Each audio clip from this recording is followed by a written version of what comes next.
Today we will discuss about the energy possessed by a flowing liquid.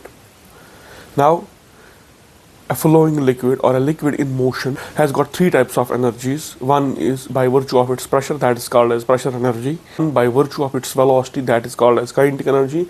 And one by virtue of height above the surface of earth, that is called as potential energy. So a liquid in motion possesses three types of energies. One is pressure energy, another is kinetic energy, and another is potential energy.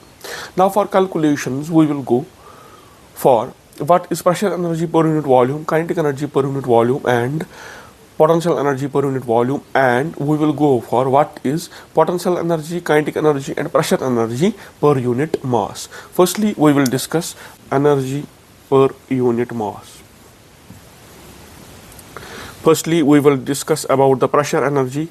We know that energy from the study of work, energy and power, we know that energy is interconvertible into work. So we can say that pressure energy is equal F into L, F dot L, where it is work divided by M, work divided by mass, that is pressure energy.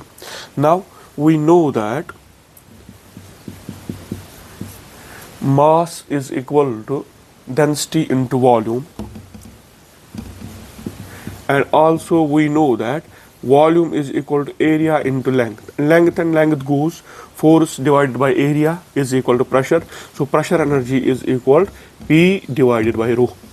Pressure energy per unit mass is equal to P divided by rho. Now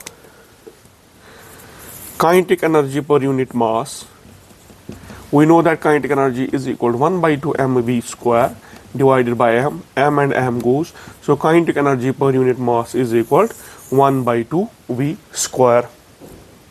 Now thirdly, potential energy per unit mass is equal to mgh is potential energy divided by m, that is equal to gh. So when we talk of pressure energy per unit mass, that is equal to P divided by rho. When we talk of kinetic energy per unit mass, that is equal to 1 by 2 v square. When we talk of potential energy per unit mass, that is equal to gh. Now we will discuss about energy per unit volume. Per unit volume. Firstly, we will discuss about the pressure energy per unit volume, PV, that will be equal to F dot L divided by V.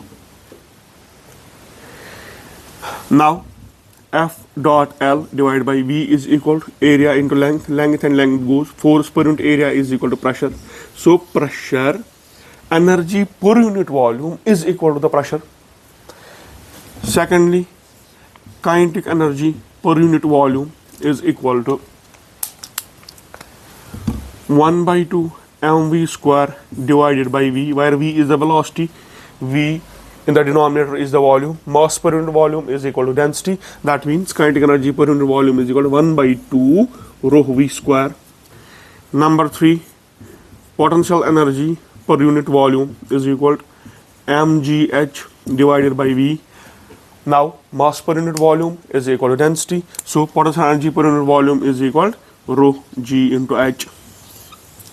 So these are the energies of a liquid when the liquid is in motion. Now the energies of a liquid per unit mass is firstly pressure energy P divided by rho, kinetic energy per unit mass 1 by 2 v square, potential energy per unit mass gh, and pressure energy per unit volume is P, kinetic energy per unit volume is 1 by 2 rho v square, potential energy per unit volume is equal to rho gh.